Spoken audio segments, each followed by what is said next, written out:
Well, well, well, well, well, well, well. This is a CFL show. You might know that I didn't have money on it, but I was rooting for the KC team. Been doing so for the last 15 years. Um, the Canadian Football League, we follow the Argos. Doesn't mean we're fans of the Argos, but it does mean we know a lot about them. They're losing players. They're all going overboard to other teams. And here's David Morisuti, the Argo expert, going to tell us all the good or bad news, depending on how you take it. What's going on with the Argos, David? They're losing people to every team, it seems. Yeah, as you said, they're jumping ship. If I look at this right now, out of all the Argos, just trying to pull up there, CFL doesn't do a good job of, unfortunately, of putting these in the proper order. All right, so let's look at. I'm gonna read the list right now because I can tell you exactly who's there and who's not there. Tunde Deleke. Today, I think it was announced yesterday. It was on the weekend. He's reportedly going to Ottawa. Deshaun Amos. He's going to Hamilton. Nick Arbuckle. He's sticking around. Woody Barron, I believe he has signed either, I think it was Hamilton or Edmonton. I can't remember which one. Jared Brinkman. He's gone. That one could hurt a little bit. He's young. He's young, and again, it's one of those. It's just one of those where he's a good player, and he had some injuries last year, but still a really productive player, and he's going back to his former defensive tackle coach in Edmonton, so that kind of makes sense. Brandon Calver, I don't think we've heard anything of him. Kadeem Carey, we're not expecting him to be back. Jake Serezna, he is gone to Edmonton. DeMonte Coxey, still here. There you go. I thought they signed him. Yeah, they did. They re-signed him. They extended him. He got an extension. Cameron Dukes, still not sure yet. Exume, haven't heard. Janarian Grant coming back. John Haggerty, the punter, I could see him coming back, but I could also see another team looking to give him a good sizable deal because he had a really good year. Jamie Harry, haven't heard anything there. Gregor McKellar, he's off to Edmonton. Tavares McFadden, he's extended. Wynn McManus, he was extended. Royce Metier, gone to Edmonton. Robert Priester, officially signed with Ottawa today. He was released before free agency. Landon Rice, haven't heard anything yet. Brian Scott, doubt he's coming back. Robbie Smith off to Edmonton, and Fraser Sopik, he's heading towards free agency. So all those players I think I said 5 players are coming back. Yeah. 5. And 15 aren't. Quite a few are not coming back. Now, they have made some trades. They have made some signings, but nothing where I go, okay, it's a pretty massive deal. It's still really early. Like today, we heard that Hergy Maella is the Edmonton receiver. He's expected to sign in Toronto. That's a Canadian receiver. Tommy Neal actually was. Oh, that one hurts too. Yeah, I feel like he kind of fell out of favor. I think injuries again played a factor in his. That is true. He had a better finish to the year before. But yeah, I know that they signed a couple players. Like they signed one out of Winnipeg. I'm just trying to find the name right now. I don't think I see him on the list actually. Oh, Celestine Haba, I believe is who they signed. Like they got a lot of work to do on defense. Their defense has been the most decimated part. They're like their whole starting defensive line is pretty much not here. I think all of it. It's a very unfortunate situation for Toronto to be in. I think the ones that hurt the most, if I had to give you a ranking, Resnos 1, That's one. Amos 2, Robbie Smith 3, Florimilade 4, Brinkman, Metier. Like those are 6 starters right there. They're your starters. They're the guys you. And 2 of them were perennial all stars in Srezna and Amos. Amos, that's gonna be a really tough one to do, but we'll see. Still tough. It's all about. Um, well, anyway, uh, we're going to find out how quickly they can find players that can adapt to the Canadian game very quickly. I mean, Canadian players are harder to replace because if they're the better ones are already taken and they're under contract and they're pretty precious to keep. So if you're low on Canadian talent, you're also low on a good chance of being a winner in the Canadian Football League. You know, you talk about defense wins championships. Well, so does your Canadian content help you do that. So it's going to be an interesting couple of months for the Toronto Argos. They've done it a lot of different ways too, David. We've seen them over the years lose a batch of players and then come back surprisingly with another good batch. They find them, but we're talking about more of to the bone replacement. Because they're cut as close to the bone as they've ever been cut, in my opinion. What I will say is they probably have the best linebacker core right now in the CFL. You've got Wynn McManus in the middle. You've got some people probably forget Cameron Judge was traded to Toronto in the Flo or Milade trade. You got him on the opposite side of McManus, and then they also signed and they also traded for Ryder Varga from BC. Really, really good. That was I think that again was another interesting trade because DeJohn Allen was making a lot of money. So you go and you get yourself a really good Canadian linebacker. Let's not forget, this guy here was named a most outstanding rookie for the Lions. So this is someone that they didn't want to lose, but they also wanted they did want to improve. They wanted to get something, sizable return for Allen, which I think they did.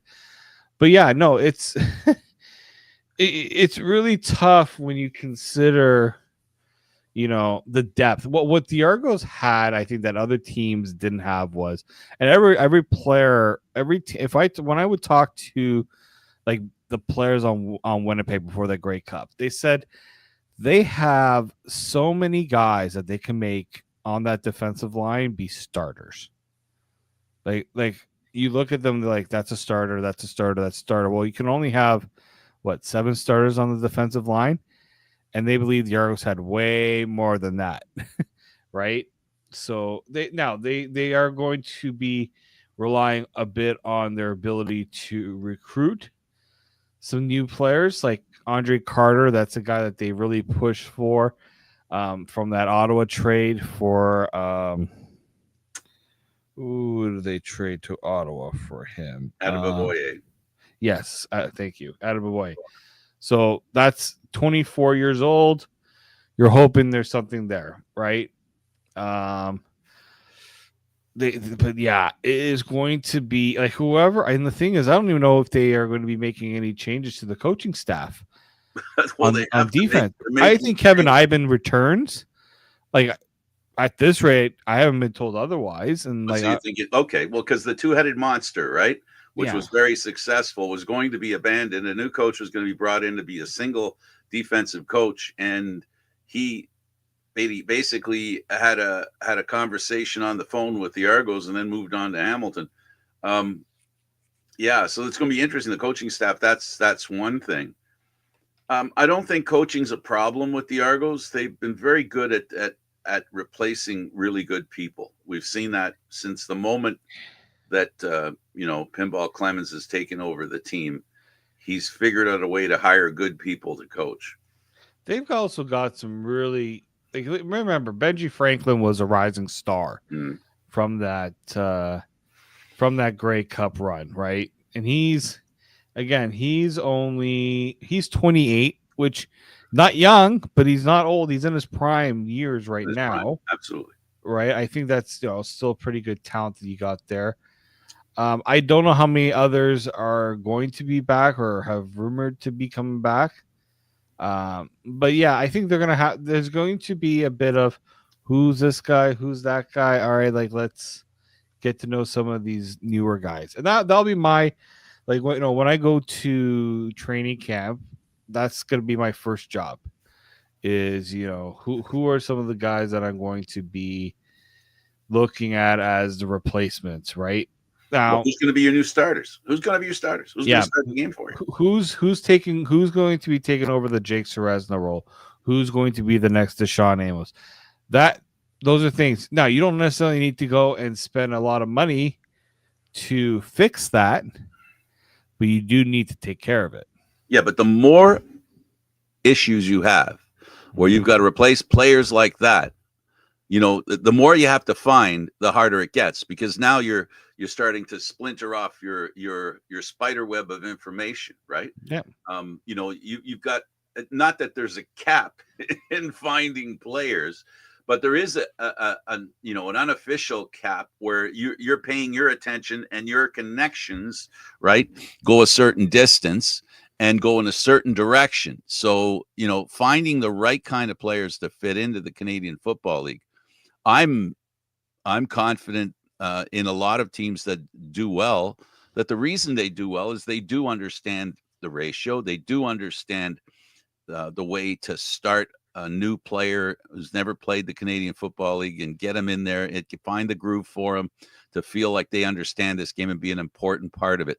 I know it's easier with running backs and receivers. I know it's harder with defenders. But the Argos have been able to replace guys, but they had never had to replace this many. And in the rest of the Canadian Football League, by virtue of, I don't know if there's another team that's been picked over more than the Argos. Do you think, like Winnipeg, you would assume would be one that get picked over, but they really weren't picked over that bad. They lost a few. They did. Edmonton's on the prowl. Yeah, well, I think that's the other thing too. Some teams really pounce at the opportunity.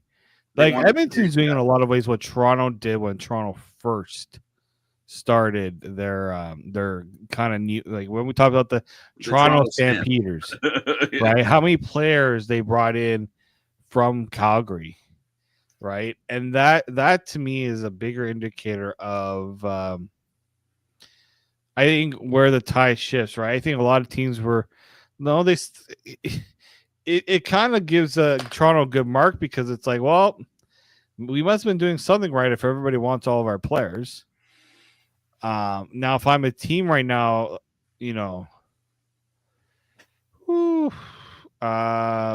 I think this is like one of those situations where I don't know of any other team that has the exodus the Argos have had. I'm thinking of Montreal. I'm not thinking of that many moves. No, Montreal didn't. Like again, that's Montreal didn't bring a lot of people and didn't push a lot, and then didn't lose a lot of people. They pretty much.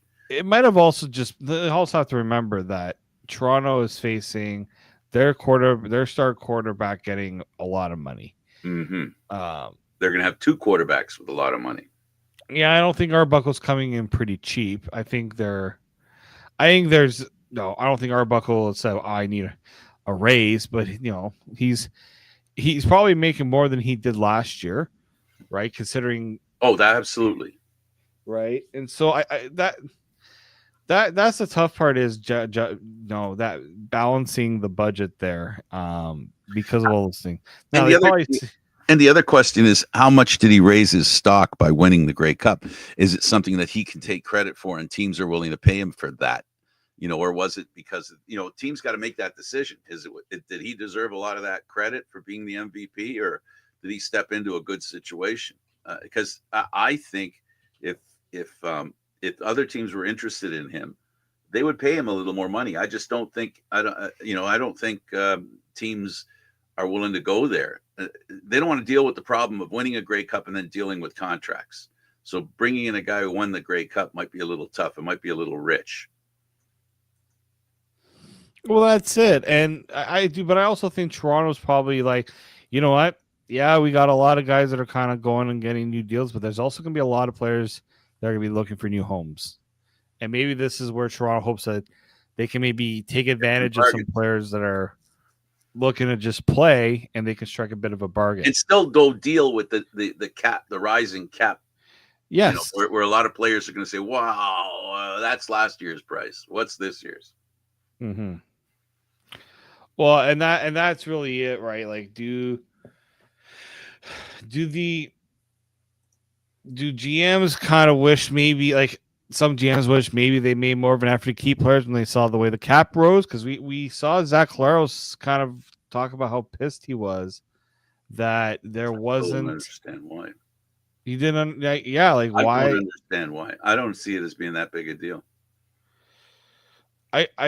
It's weird because there's no way that he doesn't know that nobody knew. Well, it was a well-kept secret because I don't think that cap rise doesn't happen in a vacuum, right? Mm-hmm. There are things that cause the cap to rise. So there's calculations made. And those calculations, I don't know how on top of them the teams are when it comes to the CFL, making these calculations of how much money they brought in, how many people are in the stands, all that stuff, right? So, I don't know. I don't know. I just don't think. I guess I'm a person who looks at it from the perspective of how much does it actually mean to an average player. I understand that a really good player can get a big chunk of that extra salary cap, right?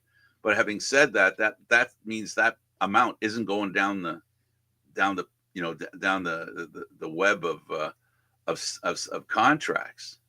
So I don't see it as that big a deal, money wise. I really don't.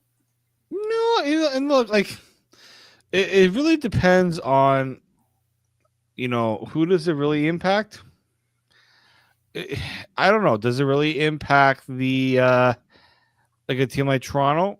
We'll see. I mean, I think Toronto would have been able to understand,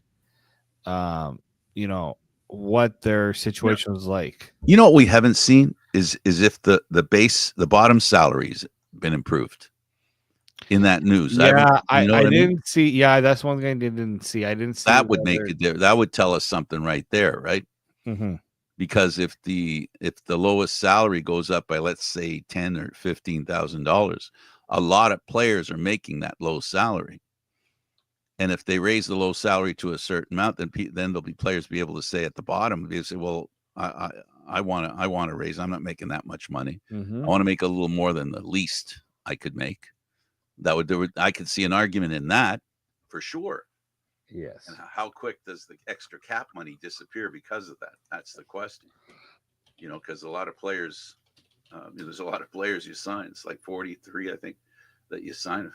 I'm having a little brain cramp right now, but you divide it by 43, it's not that much money. So anyway, yeah, I'm just looking right now at the press release said nothing of that. It just said up $412,000, and that's it.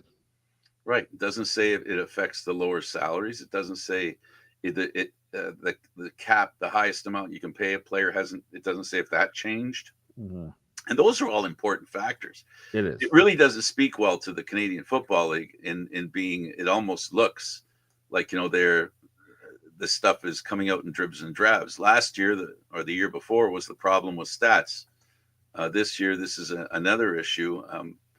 The Canadian Football League has some challenges, and figuring out the salary cap and everybody being okay with knowing it's coming, and then have it arrive, and everybody goes, "Yeah, it arrived," and then everybody go, "Yep, that's what it's supposed to be." Instead of the salary cap, it got up.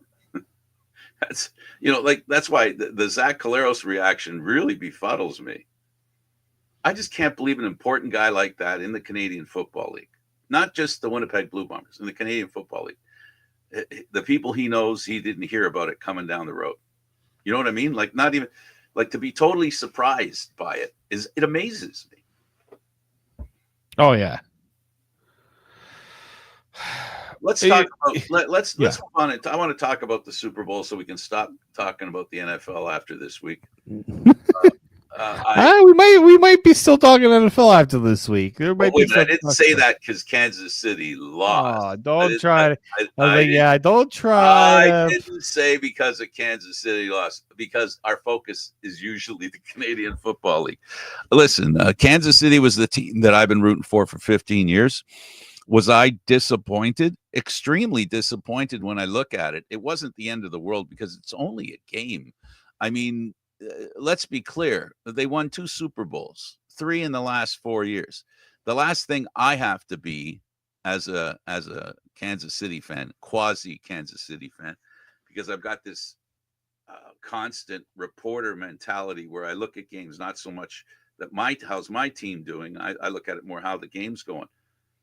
Disappointed in how terribly unprepared they were for the kind of defense that Philly threw at them. I think what it is too is not being able to recognize it. Like And they didn't throw a single blitz. Not one. It wasn't anything really confusing. No. It's just your offensive line got beat pretty bad by their defensive line, and your quarterback couldn't figure out what to do with that. Well, there's addition going on there. You've got a quarterback that goes through progressions, right? Well, with no extra guys coming at you, with no blitz, that means all your defenders, all the defenders covering your guys, you've got a full complement of them. That means you've got a lot of doubling up going on and blah blah blah. And then you've got the defense is coming down at you like they are. I mean, as far as I'm concerned, it was a 4-man blitz. To me, it was a 4-man blitz. They blitzed them with only 4 guys, and the way Philly, their defensive line, they had their way with Kansas City's offensive line. And people are getting on Mahomes had a bad day. Yeah, he had a bad day. He had players in his face. He's trying to throw the ball with his own defenders. A few times, his own defenders, hitting him and causing him not to throw the way he wanted to throw or where he wanted to throw. Mm-hmm. The 2 interceptions were all because of contact, not from the opposition, from his own players. Well, I mean, yeah, that's that is manhandling the offensive line. When you can make an offensive lineman interfere with his own quarterback, that's good defense, baby. That is incredible defense. Well, what got to me was hearing how the Chiefs players were talking about the Eagles after the game. They played a good game, this and that, and it's almost like, so you're just admitting that you were just flat out beat. Usually players like, we didn't play to our standard. That's not how we play. We made too many mistakes. I didn't see a lot of that. I saw a lot of, credit the Eagles. They played a great game. Oh yeah. Things like that. And I'm like, wow. And look, as somebody who is not an Eagles supporter, it was very sickening to me to hear so many people laud at the Eagles for, it's almost like they put like it was like they're the gods of football. And I'm like, well, okay. Their defense played amazing. No doubt. They were the gods of football that yesterday evening. But like offensively, they didn't need to do much. There was no they got to take their shots. Mm-hmm. Jalen Hurts, that might have been the easiest MVP no bad throws performance. It might have been the easy MVP award ever won by a player. Truly. Like, do you feel like I look, this is not me being an anti Jalen Hurts guy, but do you look at that game that Jalen Hurts had and say that he was the most valuable part to that victory? The immediate answer is no, but can I qualify it? And I'll qualify it this way. What he did as a quarterback. And as a quarterback, he's automatically given more credit than he deserved. And look at the flip side. Patrick Mahomes is basically, some people are actually suggesting he laid an egg. Like it was all because of him. There's two examples of why quarterbacks are treated unfairly. And unfairly in the sense that they get credit they don't deserve, and unfairly because they're given blame that they don't deserve. And that game is a perfect example of how quarterbacks, in my opinion, are not treated right. That I'm not happy with it. I would like to see, and I don't know if they'll ever do it, but you know what I'd like to see, David? I'd like to see an award, the MVP, go to parts of the team.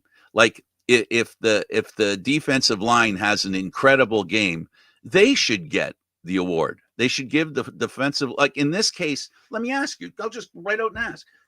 Who deserved the award more than the defensive line of the Eagles or their quarterback? Defensive line, absolutely. Would you have a problem in voting for them as the MVP? No. And you know what? Football's a goddamn team sport. So why not reward them as a team too, or at least as a unit? You know what I mean? Like I don't know if we can go as like, I just think that there are players in a football game who will never get the kind of credit they deserve. They'll never get it. Why? Because they're a defensive lineman, they're an offensive lineman, they're a DB and maybe a DB. That's why I think it's wrong. I think they should. I think offensive lines, defensive linemen, I don't know. Can you think of anybody? Like, would you say receivers? Would you throw in that same kind of category of players who can't get credit because it's just not? It's literally in your mind impossible they'll get an award like that.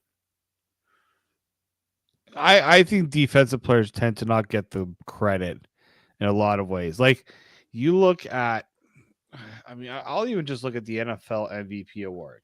Okay. Yeah, go ahead, because I know where you're going. I'm gonna put this. And it's up. infuriating. The last time a non-offensive player won the NFL MVP award. This is regular season. I'm not even gonna bring in the playoffs. Super Bowl. Okay. The last time oh my goodness. I'm pretty sure.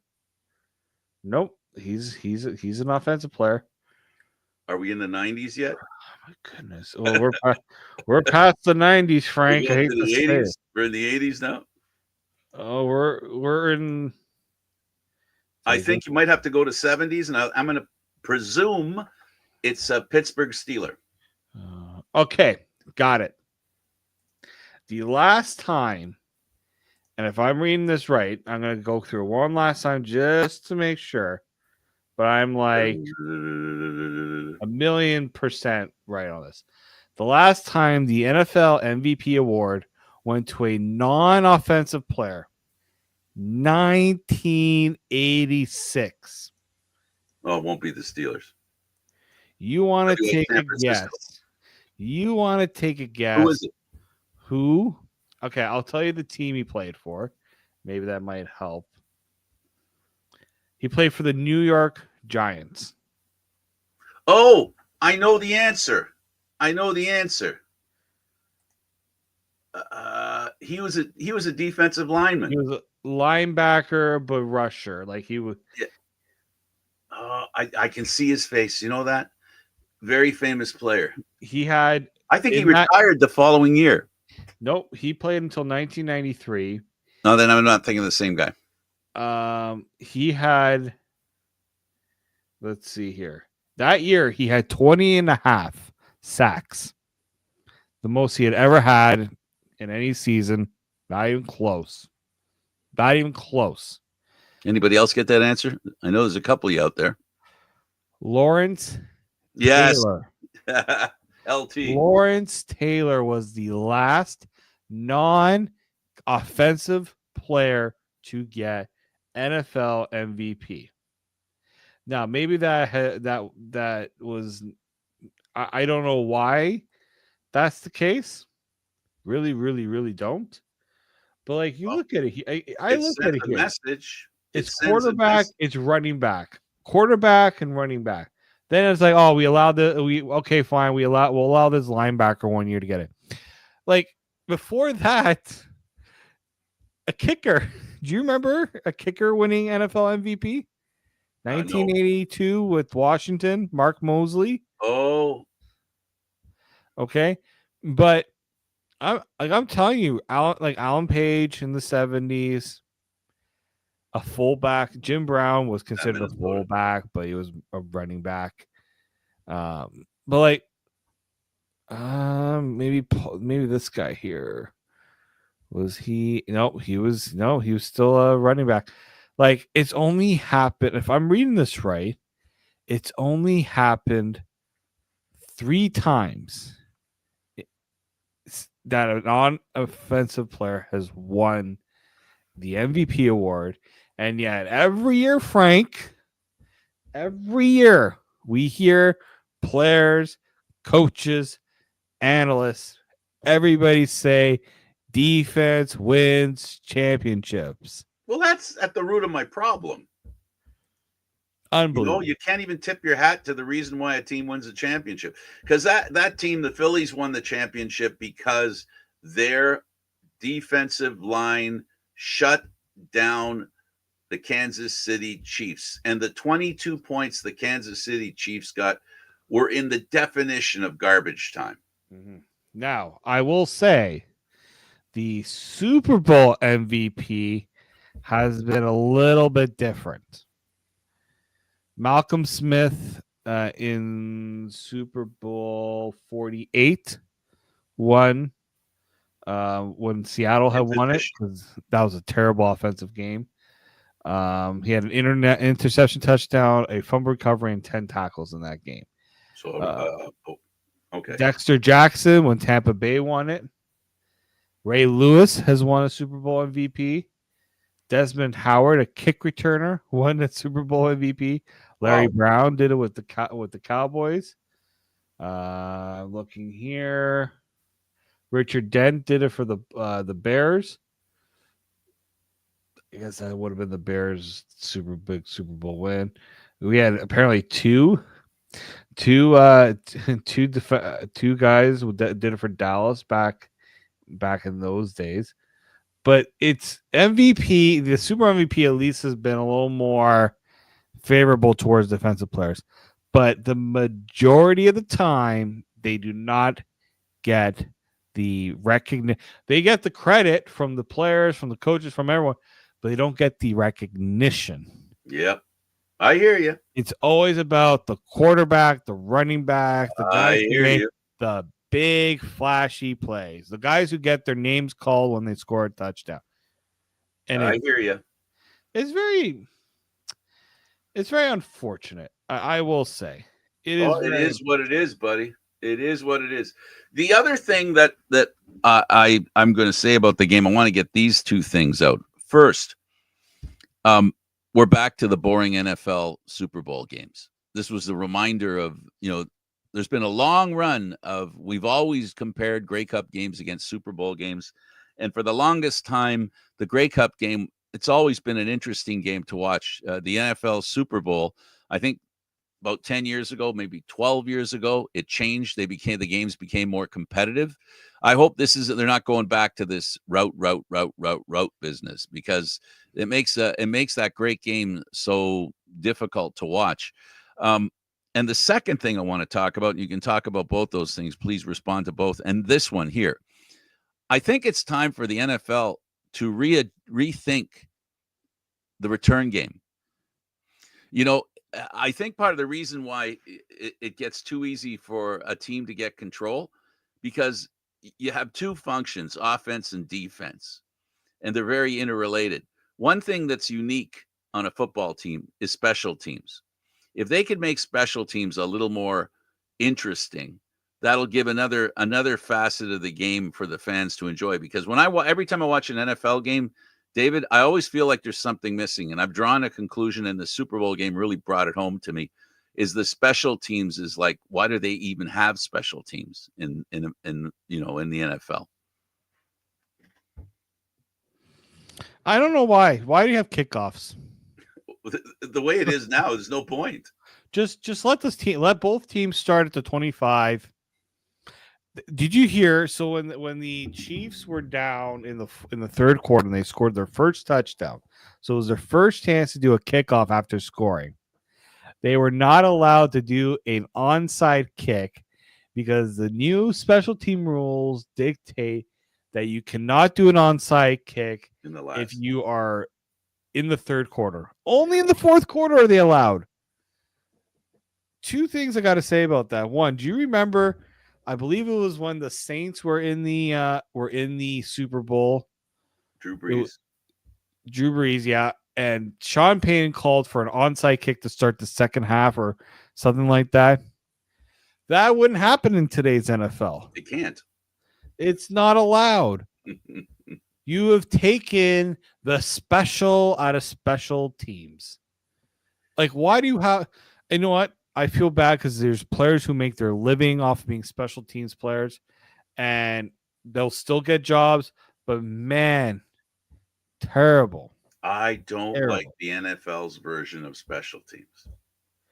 I love the Canadian Football Yes. League and the thought that at least one weekend there's going to be a kick return for a touchdown. And there's only 9 teams in the Canadian Football League, which means that's 4 games with 8 teams weekend, and you're pretty much guaranteed a kick return for a TD, and I just think it's an extra bit of excitement that's lacking in the NFL. But that's because the NFL is about hype and they're about liability. Can't blame them when it comes to hype. They have every right to hype their game as they wish. That's their choice. Liability is another thing. Again, it's their choice. But to the degree that they worry about liability and they deal with liability, maybe can be called into question. I hope without suggesting that any risk is acceptable. You know what I mean? That is not what I'm saying. No risk should be acceptable. But I guess that's what it comes down to. Well, yeah, I mean that's the thing, right? It's I just look at, this whole idea of where the NFL's going. Player safety, trying to reduce injuries. I'm sorry. They may say concussions are down and things like that. We're still seeing injuries. You really want to stop injuries, NFL? Stop playing on turf, or stop playing on some of these surfaces that are going to hurt your players, or don't play 17 regular season games, reduce the schedule. Oh wait, no, you can't do that because of money. Okay, reduce the preseason schedule. Oh well, we just feel like players need the playing time. No, stars don't play in the preseason. It's all about money, right? It's always about the money. And it's terrible because I just look at teams that games have changed because of special teams plays. I don't think I've seen a very short number of special teams plays that changed games in the NFL this year. And this is where the CFL it's when people come to me and complain about the CFL, I say I get a lot more enjoyment going to watch a CFL game. I have seen NFL games and 9-3. The part of the people love the NFL is, let's be honest, it's the hype. It's the hype. self. It's the big time. self. It's the big. the It's a the big time self. thing. The self congratulation. The fact that they can say, "Oh, we're the best.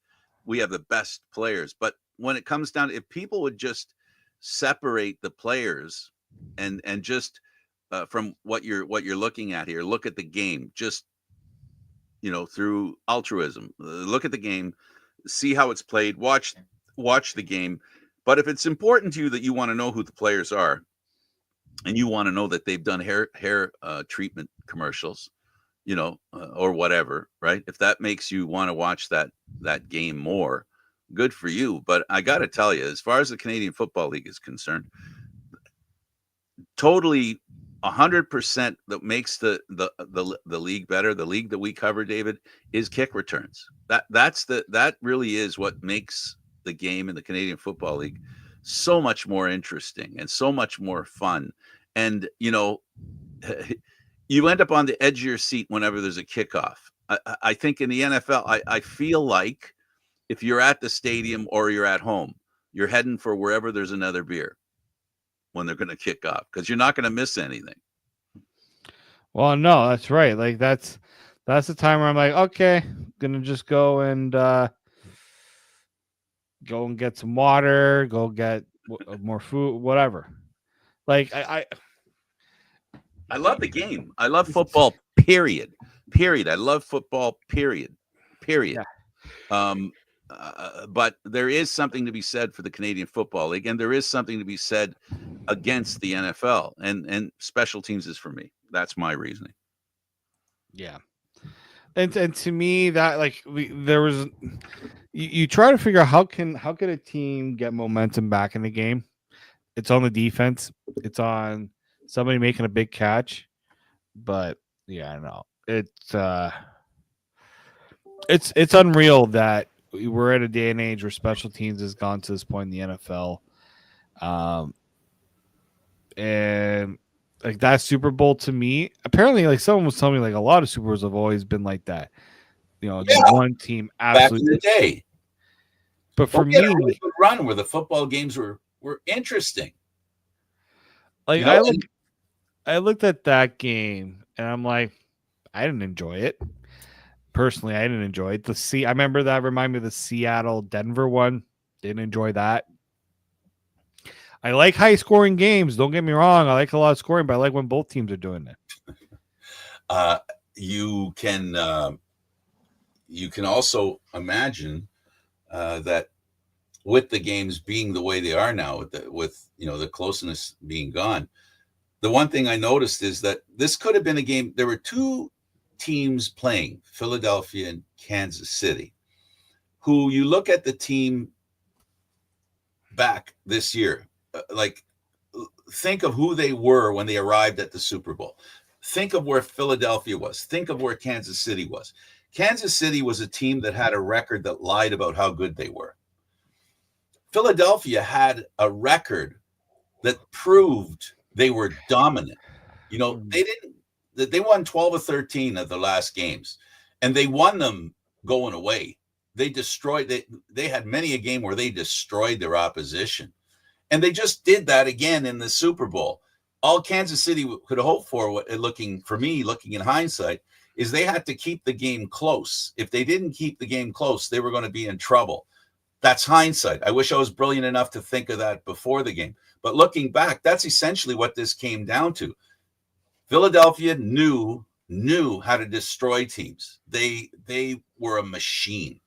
Kansas City, they needed to keep it close and hope for that Kansas City bounce, whether it's the officials or a doink off the goalposts, that kind of thing. Essentially, looking back, that's the kind of game Kansas City could win, but they weren't going to win a game where it was, boots to the pedal, a high impact game. They weren't going to win this kind of game. I said it. They needed to win that game ugly. I think I said that. At least I believe that. Well, they need to win it ugly. They won against the Bills in an ugly game. But what's the one factor that Kansas City had that they didn't have on Sunday? In my opinion, referees? Nope. Because they didn't have an impact on the game. No, Kansas City did. They didn't. This year, especially. This year? Yeah. Well, they didn't adjust. That's one thing I got to say. They didn't have the crowd on their side. Oh, they didn't have the crowd on their side. Oh, okay.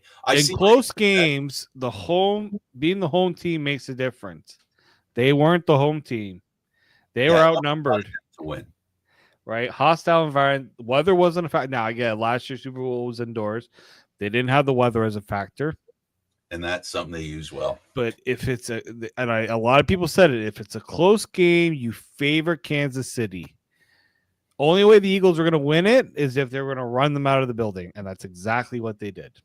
Yeah, well, that's the way I saw that happen in that game. It was a game that uh, they really didn't let Kansas City off the mat. They kept them down on the mat, and there was nothing Kansas City could do about it. A great football team, a great history, a great run. And now, you've got Philly. So now the questions begin. Can the Philadelphia Eagles repeat? Well, repeating is not the problem. It's, I want to do it more than twice. That's the real trick. But no, even repeating's tough. Well, yeah, the Patriots have done it. The Chiefs have done it.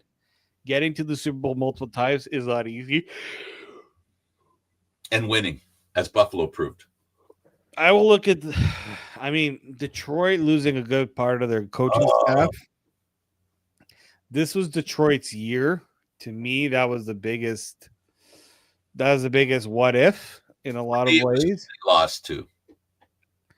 Well, that's it, right? And it made me believe that if they played Philly with the way that they were going into this, they were a team that were going on the down. Like Philly was going this way, and Detroit was going this way. They right, and so it would have been the same result. Even Washington got a bit of an adrenaline push. The question I have is, did KC just get the benefit of the Bills just couldn't get it done in that environment? Did the wrong team between the Bills and the Ravens win? Should the Ravens been the team? Because I tell you, I'm trying to think of which team would have given Eagles a harder time. I personally think it probably would have been the Ravens. I think the Ravens match up a bit better. They would have had a pressure defense that could do what the physicality of that offense. Two, you got Derrick Henry, perennial Hall of Fame running back, Lamar Jackson, the dual threat quarterback. That I think would have been a tough matchup for that the Eagles defense. So one thing's for sure, David, Kansas City's going to be looking for some new offensive linemen. Yeah, I think there's going to be some offensive linemen that are going to be for work. Oh, you guys are going to have to look for a new job. Sorry. And I think if you're the Chiefs, you got to think of two things. You need to go and get the offensive line to be better, but also you have to go and get a weapon for Mahomes. Well, what's his name was injured. Rashid Rice. Yeah, Rashid Rice. If he's healthy, that doesn't happen. Because they would have to consider him a problem. Who on offense? Who were Philly worried about? They weren't worried about Pacheco. They weren't worried about Kelsey. They weren't worried. They did. I think Kelsey was their focus. DeAndre Hopkins, to me, he blew it. He was the guy that had opportunities. He had a window. He had windows. Couldn't do anything with it. Yeah, it's too bad. And I don't think Mahomes forgot how to be a quarterback. He did his progression, his reads, and you could see he had nothing. And even the experts and the TV analysts didn't come up with players he could have thrown to. They would have, if they would have had that on video, they would have shared that with us. They would have showed us that, well, you know what, his game, they would have, I believe they would have shown it. It would have been a perfect example of why Kansas City was not scoring and not moving the ball. And like you said, the first half, they never got to the logo. They didn't get past midfield till the end of the third quarter. And who got it? Xavier Worthy. I saw those plays he made, and I'm like, give your playmakers a chance to make a play. He's very young, but he made some big plays on the way to the Super Bowl. Yeah. He didn't get true. That was a disappointing part to me, is that I think there were opportunities for them to try for those big plays, and that pass rush made him nervous. My girlfriend, who doesn't watch, she might have watched a handful of games. wearing her Kansas City pullover. I had one on. I had the hat on. We were doing the whole thing at a Super Bowl party. And right from the start of the game, she goes, Frank, is this game fixed? And I said, what? She says, Kansas City's not trying. Our team's not trying. I said, what do you mean they're not trying? I said, look, the quarterback keeps getting attacked and nobody's stopping the other team. And I'm sitting there saying to myself, now here's somebody who's only seen 2 or 3 games in her life.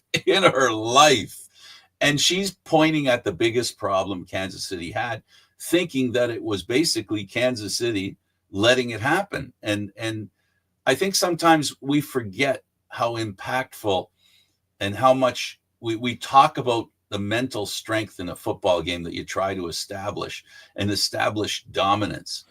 And when you establish dominance against an opponent, they look like they're not trying, because that's what you're doing. You're making them ineffectual. And even a person who doesn't watch the game sees it in a way that it isn't the way it is. And that's a person who's missing why. And we're going full circle now. This is what I was saying about being a reporter. I've learned to not be a fan. And I worry sometimes that I'm not watching the game from the fans' perspective, because I believe there's an angle that you can benefit from. But nothing pleases me more than looking at every game like a reporter and trying to understand what's going on. I don't regret it at all that I've shed a lot of my fandom over the years. But I love watching the game and seeing the detail. And David, like I said, I'll summarize everything we talked about today. I'd love to see the awards given to a defensive line and offensive line, even the linebacking core, even the DBs, because there are times when those parts of a team do dominate, and they should be acclaimed for it. Yeah. No, that's true. It's just one of those things where, will there be a lot of reactionary moves made by teams this offseason because of what happened? Well, Philadelphia has the heaviest defensive line in the league. Yeah. And I think they even have the heaviest offensive line. Well, I'm going to check who. Maybe just the defensive line, but because anyway. everyone gives this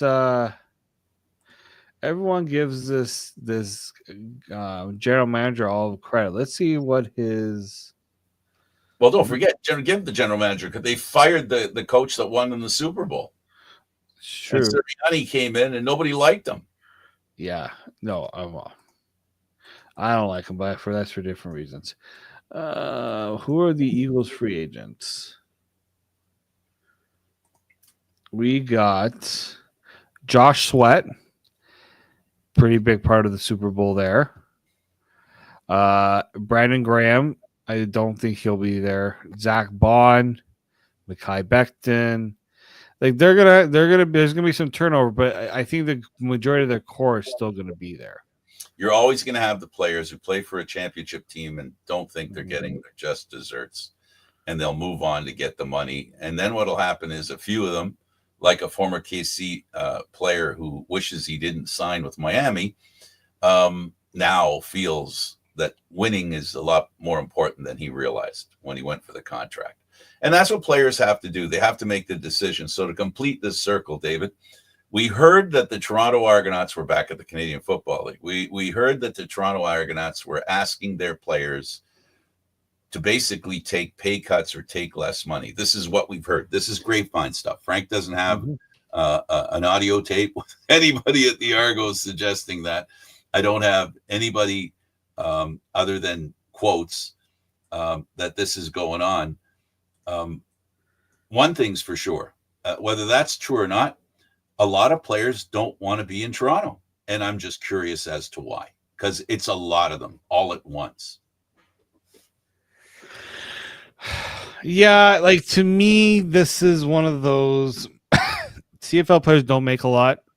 If they get a chance to make a little bit more, have a better situation for the families, that's the other thing I think that needs to consider.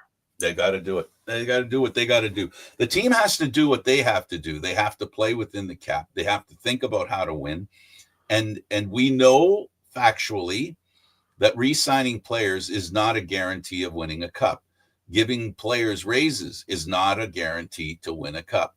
So when a team decides not to do either of those things, you can't really fault them because there's no reason to do it because there's no proof that you have to. One thing you have to do is try to keep a core of players happy that want to stay within the team so that you can build around them. The Argos have had that the past few years. The Winnipeg Blue Bombers have had it for a while. And now that core of players is being dinged. You know, the guys that many would consider, Bomber legends of this generation are leaving the team for different reasons. So, this is going to happen to teams like the Argos who have success. The cap is going to create the opportunity for failure. And the question is, how do they react to it? And David, we had a conversation about, we know historically the Argos have found good players often. But do you agree that they're going to have to find more than they normally have to find this year? It's going to be I think this might be the toughest year for Ryan Dinwiddie's coaching job. And the GM work that's being done. Yeah. I mean, you can find players. It's getting the right mix. That's for sure. Yeah. David, thanks for doing this, buddy. No problem, Frank. Oh, I before we go, because I'm just seeing this announced now. Paul Morris. Unfortunately, Paul Morris has passed away. Yeah. Oh, that's too bad. Now, in case you don't know who Paul Morris is, I'll start by saying that every time the Leafs play an original six team, they use his voice, a recording, to tell everyone this is the last minute of the period.